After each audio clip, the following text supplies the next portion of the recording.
thanks to Sheepit Render Farm for helping render this video. World War II Germany was no stranger to interesting looking planes, like the Do 335 or the Me-262 Bundeszerstörer.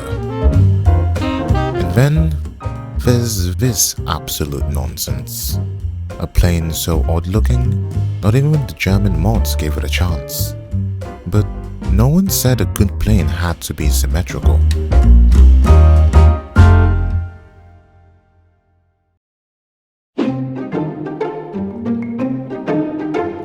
To fully understand why anyone not under duress would design such an aircraft, we need to go back to the 00.19.30 update season in the German server.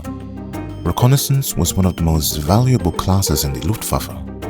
Having an eye in the sky was a good way to keep an edge over any potential adversary, and in update 00.19.37, the German High Command needed a new scout plane. Stipulations included the use of a single engine, accommodation of a 3-man crew, and excellent visibility. Now, the standard pick at the time was the Heinkel 46, but besides being slow and already outdated, the Heinkel 46's visibility was quite bad, with the propeller blocking front visibility and the fuselage blocking downward and rear visibility. This was a plane that belonged in the tutorial missions, not in actual ranked matches. What the German moderators wanted was something faster, with more range, and far better visibility. Several contenders queued up to submit their builds. Arado stepped in with the AR-198, Focke-Wulf fielded the FW-189, and the Blom und Voss brothers came up with this. At first glance, it looked like a manufacturing accident, but to the confusion of many, this design was intentional.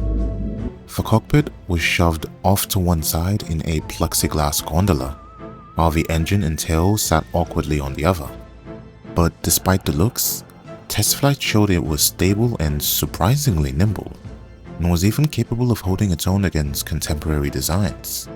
Accounts from the time reported that once airborne, it felt completely natural to fly. The asymmetry wasn't a handicap in the slightest, and with what was basically a transparent bubble, the crew had a nearly panoramic view of everything below, making the aircraft excellent at reconnaissance. But as is often the case with unconventional aircraft designs, it just wasn't meant to be. On paper, the 141 ticked nearly every box. It had range, speed, and visibility that the HE-46 could only dream of. The Luftwaffe test pilots sang its praises, and by all metrics, the plane was completely fine. But in the end, it came down to more than just raw stats. The Focke-Wulf 189 was simpler and, more importantly, safer to mass produce. With its twin booms and twin engines, it looked a lot more akin to what a plane was supposed to look like. The Blom und Voss design, by comparison, was a gamble, and while it did fly perfectly fine, the 141 required the BMW 801 engine, the same one desperately needed for the FW-190 fighter line. And when it came to resource allocation, the German High Command wasn't going to pull engines away from their star duelist just to give them to a scout plane. And as the World War II event ramped up, the Luftwaffe was increasingly unwilling to spend XP on an oddball that would only confuse crews and complicate logistics. Additionally, there was some elements of favoritism within German politics at the time.